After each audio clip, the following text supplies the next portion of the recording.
Actors are going to meet an actor there, not the Prime Minister. See, he is a useless, shameless, Not bad. heartless, visionless man we have as the Prime Minister of this country. ये झूठ है।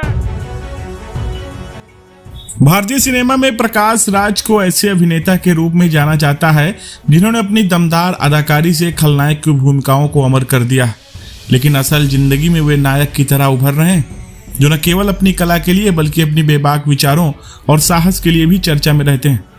हाल ही में अभिनेता प्रकाश राज ने प्रधानमंत्री नरेंद्र मोदी पर तीखा हमला बोला। उन्होंने उन्हें नाकाम, बेशर्म, निर्दयी और दृष्टिहीन बताया। यह बयान सोशल मीडिया पर काफी वायरल हो रहा है और जहां कुछ लोग उनकी आलोचना कर रहे हैं, वहीं कई उनके साहस की सराहना भी कर रहे हैं। प्रकाश राज का यह बयान उस समय आया जब देश में राजनीतिक और सामाजिक मुद्दों पर खुली बहस को दबाने की कोशिश दिखाई देती है।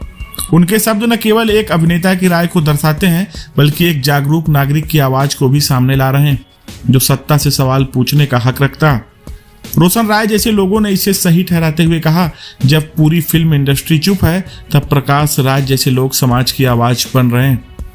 यह बयान उस दौर में और भी महत्वपूर्ण हो जाता है जब अधिकांश मशहूर हस्तियां सरकार की नीतियों की तारीफ करने या चुप रहने में ही भलाई समझती हैं। प्रकाश राज की आलोचना को समझने के लिए हमें उनके पहले के बयानों और सामाजिक सक्रियता पर नजर डालनी होगी। वे पहले भी गौरी लंकेश की हत्या, सामाजिक असमानता और सरकार की नीतियों पर सवाल उठाते रहे। 2017 में उन्होंने गौरी लंकेश की हत्या पर प्रधानमंत्री की चुप्पी पर चिंताजनक बताया था और उसके बाद से जस्ट आस्किंग कैंपेन शुरू किया, जिसमें उन्होंने सामाजिक और राजनीतिक मुद्दों पर सवाल उठाए। प्रकाश राज का मानना है कि एक नागरिक के तौर पर उनका हक है कि वे सत्ता से जवाब मांगे और वे इस हक को बखूबी निभाते हैं। आलोचकों का कहना है कि प्रकाश राज का यह बयान अतिशयोक्ति से भरा है और व्यक्तिगत हमले की श्रेणी में आता है।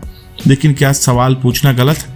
क्या एक लोकतांत्रिक देश में नागरिक को यह अधिकार नहीं है कि वह अपने नेता की नीतियों पर सवाल उठाए? प्रकाश राज ने कभी नहीं कहा कि वे किसी पार्टी के समर्थक हैं या किसी खास विचारधारा के साथ। उनकी बातें एक आम नागरिक की तरह जो देश के हालात से चिंतित। उनकी आलोचना को व्यक्तिगत हमले की बजाय एक बड़े सामाजिक संवाद की शुरुआत के रूप में देखा जाना चाहिए। प्रकाश राज का इतिहास भी उल्लेखनीय है, क्योंकि वे इंडस्ट्री से आते हैं जहां बोलने की आज़ादी का इस्तेमाल सावधानी से किया जाता है। कई बड़े सितारे सरकार की तारीफ करने में व्यस्त रहते हैं, लेकिन प्रकाश राज ने अपने करियर को दांव पर लगाकर सच बोलने का रास्ता चुना। वे एक ऐसे समाज की उम्मीद करते हैं जहां सवाल पूछना अपराध न हो। उनकी यह लड़ाई हमें याद दिला रही है, लोकतंत्र में असहमति की आवाज सबसे जरूरी है। प्रकाश राज की आलोचना को हमें एक मौके के रूप में देखना चाहिए। यह हमें सोचने पर मजबूर करता है कि क्या हमारा समाज सवाल पूछने वालों को दबाता है या उनकी आवाज को सुनता है। प्रकाश राज सिनेमा के खलनायक हो सकते हैं, लेकिन असल जिंदगी में वे एक सच्चे नायक जो समाज को आईना दिखाने से नहीं डरते। फिलहाल आप क्या सोचते हैं इस वीडियो पर? अपनी राय कमेंट में साझा करें। वीडियो देखने के लिए आपका बहुत बहुत धन्यवाद।